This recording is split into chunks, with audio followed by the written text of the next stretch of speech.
Elsewhere in New York City, Cloak and Dagger are trying to get a handle on this entire Eternal Night situation as well. In there, a brief farewell lore entry, it starts with an introduction to the characters many might not be familiar with. The back alleys of New York City have never been safe. Back when Tyrone Johnson and Tandy Bowen were just teenage runaways, they found themselves fighting to survive the cruel realities of living on the streets. When they gained their superpowers, becoming the crime-fighting duo known as Cloak and Dagger, they vowed to shed a little light and darkness on the most dangerous corners of the city so that no one else would ever have to live in that fear again. But now, fear had taken over, not just in the alleys, but across the entire island of Manhattan. Cloak and Dagger believed that Dracula, the Lord of Vampires, had come to town and that he's the one who somehow managed to lock the Big Apple in a state of eternal night, when we know that it was actually Khonshu thanks to us reviewing the rest of the lore. But it is Dracula's blood-sucking minions that are on a rampage in New York City, and there are only a few heroes left to protect the innocent citizens from being involuntarily drafted into the vampire army's ranks. "Watch out, Ty," Dagger yelled. "On your left." "I see him, Tandy," Cloak replied, turning to face 3 vampires that were rushing toward him, their teeth bared in bloodthirsty frenzy. Cloak opened up his billowing cape, revealing the pure darkness shrouded within. "Chew on this, boys," Cloak said, as 3 ebony tendrils reached out from the void and ensnared the unsuspecting vamps. They struggled to break free, but to no avail. The vampires were pulled into the portal to the Dark Force dimension that was where Cloak's body should have been. As they disappeared into a pitch black, Cloak smiled, knowing that what went in rarely came back out. "You let them off easy again," Dagger said, her voice echoing in Cloak's mind. "You do know vampires thrive in the dark, right?" "Sorry," Cloak said, growing annoyed by Dagger's constant critiquing. "Fresh out of light. Maybe if you were here, you would have finished them off like you do. But tonight's my night, remember?" "Yeah," Dagger replied, with a deep sadness that Cloak could feel in his own soul. "How could I forget?" Cloak breathed a heavy sigh. His partner wasn't the only one who was struggling with their current status quo. Shortly before the creatures of the night had seized the city, Cloak and Dagger were on a routine mission busting some smugglers on the Lower East Side when the world turned upside down, or more accurately in their case, inside out.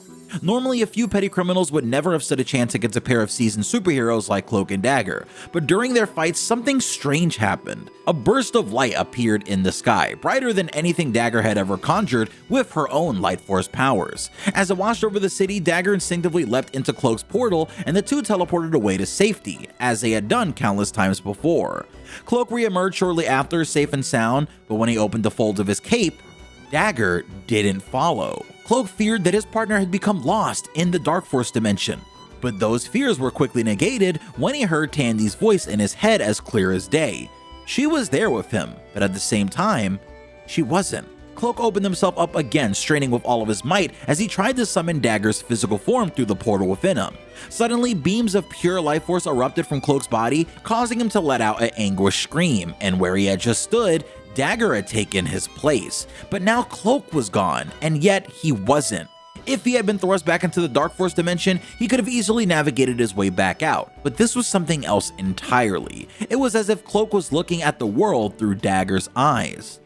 Baffled by what had happened to them, Dagger sought out the help of a trusted friend, Reed Richards, the brilliant scientist and superhero known as Mr. Fantastic. Reed told them that the bright light that they had seen in the sky was caused by a massive disruption to the fabric of space and time itself, an event that he was calling the time stream entanglement. The cosmic disturbance had cascaded across multiple dimensions, leading to all sorts of unusual effects, such as causing some alternate realities to merge together into one. He surmised that since Cloak and Dagger happened to be traveling between dimensions together when the time stream entanglement struck their reality, they themselves had somehow become entangled with one another on a molecular level. Now they seemed to exist in the same material space, and only one of them could occupy it at any given time. Curiously, even when one of them was physically absent, their consciousness remained fully present within the mind of the predominant partner though. Reed ran a number of tests in hopes of finding a solution to the duo's dilemma, but nothing seemed to work.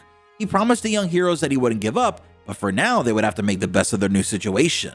Cloak mused that Dagger had always been the angel on his shoulder over the many years they had been partners. The fact that she was now literally a voice inside of his head and nothing more was going to take some time to get used to, but unfortunately even more change was on the horizon than he had initially realized. When the vampires took control of Manhattan, the heroes tried to go about business as usual. At first, Dagger wanted nothing more than to use her life force energy to heal those who had been affected by Dracula's curse. Meanwhile, Cloak wasn't nearly as forgiving to the sinister creatures that had overrun his city, but as time went went by, Dagger became more aggressive in her attacks against the vampires, while Cloak had a tendency to show more mercy to the poor people who had fallen under Dracula's sway. Their traditional roles were reversing, giving Cloak reason for concern. To make matters worse, there was a rift growing between their fellow heroes as well. Reed Richards was determined to cure the city of Dracula's curse with as little collateral damage as possible. He knew that many of the vampires stalking the streets had been innocent civilians when all this began, and he wanted to do whatever it took to avoid unnecessary bloodshed. But Tony Stark and his ally Moon Knight had learned of a more permanent means of removing the vampire threat in one fell swoop. Cloak could feel that Dagger was beginning to lean more towards the extreme option, and it scared him to see her once unwavering light beginning to flicker. "Tandy," Cloak said,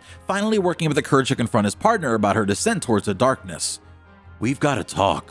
"No," Dagger replied. "We've got to fight. We don't have the time to worry about feelings, Ty. This is war. When are you gonna finally man up and act like it?" Cloak paused, trying to keep his temper in check. He had known Tandy for so long, but it was almost like he didn't know her at all anymore. Was this his fault, he wondered? Could her shift in demeanor have been caused by prolonged exposure to the dark force energies that Cloak himself had barely learned to control even after all these years? Dagger's light had always been the force that guided them. What if it was finally snuffed out and he was to blame? Cloak's concerns would have to wait. He had just received a message from Reed Richards asking him to come back to the Baxter building, which the heroes had been using as a stronghold since the vampiric invasion. In a blink, Cloak teleported away. Moments later, Dagger materialized in the Baxter building. During the teleportation progress, Tandy had exerted her will and had taken control of their shared physical form for herself. Cloak was less than thrilled, but he chose to remain silent and to observe for now. "What's the deal, Reed?" Dagger asked, showing a touch of impatience. "You know we're way more help out on the streets than here in your lab, right?" "Indeed," Reed said. "You are needed on the front lines, but I think we can both agree that it would be better if there were two of you fighting this fight instead of just one." "What are you saying?" Dagger asked, a glimmer of hope returning to her eyes. "As you know, Tony and I have been redesigning technology that may be capable of repairing the time stream," Reed said. "This time stream reintegration device could undo the damage caused by the time stream entanglement and restore this reality and countless others to its original state." "Do you think you could do the same thing for me and Cloak?" Dagger asked, jumping straight to the point. "In theory," Reed said. "The problem is, we haven't yet located an adequate source of chronovium to power the TRD, and a failed trial run could set us back months, a risk that Tony's not willing to take." However, Reed stretched his elastic-like arm over to his workbench about 10 feet away. He grabbed hold of a small high-tech device and retracted his limb back to its normal proportions. He held up the device for Dagger and Cloak to see. "This is a portable version of the TRD that I've been tinkering with," Reed continued. "It's not capable of realigning entire realities, but perhaps it could handle recalibrating something else that had become entangled, something on a slightly smaller scale." "Tandy," Cloak said hesitantly within the mind of his partner, "I really don't want to be the guinea pig in another experiment. I think we should wait and—" "We're in," Dagger said, completely dismissing Cloak's concern. "Good," Reed said, placing a small shard of chronovium crystal into the handheld device. "Now, stay very still and try not to scream too loud. Franklin and Valeria are sleeping upstairs."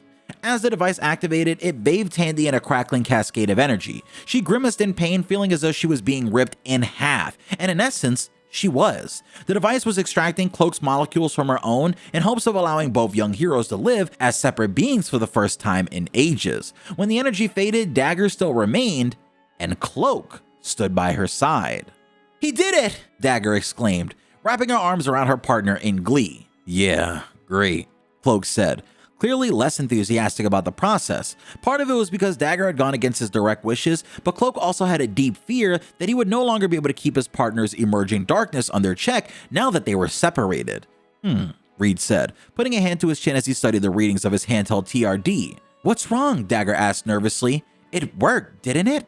"Mostly," Reed replied, "but even though you once again exist simultaneously within the same physical plane, it seems as though your energy signatures are still deeply intertwined." "What's that mean, big brain?" Cloak asked. "It means the change might not be permanent," Reed said, dismayed. "If you were to activate the same conditions that triggered the initial molecular fusion, I'm afraid you're more than likely to revert into your shared state."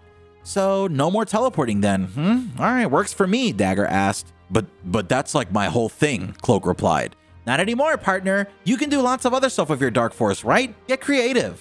I guess I can figure something out," Cloak said, uncertain. Reed interrupts, saying, well, it looks like you're gonna have to figure it out much sooner than anticipated because Ben just reported in from his transport mission and he says he located a cluster of vampires attacking some citizens near Battery Park. No sweat, we'll be there, and Cloak started to say, but then he paused as Dagger shot him a dirty look. He realized that he could no longer travel between locations in split seconds via the Dark Force dimension.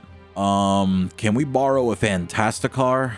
Soon, Cloak and Dagger landed their borrowed vehicle on the southern tip of Manhattan, and the two heroes stepped out and began to scout the area for any sign of vampires. Now this is more like it, Dagger said. Yeah, Cloak agreed, except for that part. Dagger looked over at where Cloak was pointing to see a horde of vampires overtaking a ferry boat dock nearby. People must have been trying to use the ferry to get out of the city, Cloak said, and now they've gone and got themselves trapped on board. Those vamps will eat them alive. We gotta help. Or, Dagger said, we could just hit the throttle, send the whole thing to Staten Island, and call it a night. Cloak looked over at Dagger in disbelief, uncertain whether his partner was joking or not. Either way, he wasn't amused. Instead of dignifying her comment with a response, he rushed towards the ferry to confront the vampires. Keep up, he called back to Dagger. She shook her head and followed Cloak into action. When they boarded the ferry, the pair kicked into full hero mode, picking off the vampires with ease. Dagger manifested short blades of pure life force that she mercilessly thrust into the hearts of the vampires. Cloak used his Dark Force tendrils to grab hold of their fanged foes and hurl them overboard. As Cloak and Dagger fought side by side once more, they both began to remember how much they missed their partnership and perhaps how much they had taken it for granted. Just when they were finally starting to find their rhythm though, they reached the ferry's control room and were met by a harsh reality. Inside, there were several human passengers all huddled together. A group of vampires had them surrounded and they looked ready to eat. I've got this, Dagger said, rushing towards the ship bridge without hesitation. Careful, girl, Cloak said, grabbing a hold of Dagger's wrist for a moment to stop her from leaving. You asked me? This looks like a trap. I didn't ask you, Ty, Dagger snapped back, and if you don't stop babying me, I won't ask you anything ever again. Now let me go. I've got people to save. Cloak released Dagger's wrist and watches his partner enter the control room. He wanted so badly to protect her, but she was her own hero, and she had to make her own choices, for better or for worse. He let out a frustrated sigh and began to follow Dagger into the bridge, but before he could enter, the heavy door that led into the room slammed shut, and a vampire locked it from within. Just as Cloak had feared, the vampires had used the innocent passengers to lure the heroes in, and Dagger had taken the bait. There was no escape, no way out, except for one. I'm coming in, Tandy, Cloak yelled, the fabric of his cape beginning to ripple in an otherworldly breeze. No, don't do it, Dagger commanded. I can handle this. And at first it looked as though she was right. Tandy fought for her life, hurling her light daggers at the vampires with furious speed, but there was just too many of them. Cloak could only watch in the window as horror as his partner found herself outnumbered, exhausted, and cornered along with the other terrified passengers in the bridge. You gave it your best, Cloak said, opening his cape and tapping into the full power of the Dark Force dimension. Now it's my turn. You can't, Dagger yelled, desperately pushing back another hungry vampire. Remember what Reed said. I don't care what Reed said, Cloak snapped back. All I care about is you. Well, if you teleport, you're gonna lose me, Dagger responded. And if I do nothing, I'll lose you too, Cloak said, knowing full well the gravity of the choice he was about to make. Still, Cloak teleported into the room mere moments before the vampires could sink their teeth into Dagger's flesh. He quickly wrapped his arms around her as the fabric of his cape encircled the other passengers, and in a blink, they were all gone. Moments later, Cloak appeared in the Baxter building in a flash of darkness. With him, he brought a small group of relieved strangers who had been snatched from death's door at the last second, but even though the innocent civilians had been saved, someone else had been lost along the way. Cloak looked around frantically. His heart dropped as his worst fears were confirmed. Don't worry, Ty, Dagger's voice said inside of his head. I'm still here, whether I like it or not. I'd rather have you mad than dead, Cloak responded, trying not to show his joy that some part of Tandy had survived the encounter. Then you got what you wanted. After a long pause, she added, thanks, I guess. I know the darkness has taken its toll on you, Cloak said, but I'm always going to be here to lead you through it. Just like you've always been there to guide me back to the light. That's why you and me are such a good team. We're a lot more than that, Dagger said, her tone softening for the first time in ages. Ty wished he could look into her eyes and say what was really in his heart, but at that moment, just hearing her voice was enough. It would have to be. With that, his cloak folded in on itself and he vanished from the Baxter building. He was headed back into the night, ready to take on the forces of darkness by himself, but never alone. Just another story of how the time stream entanglement is causing chaos for everyone.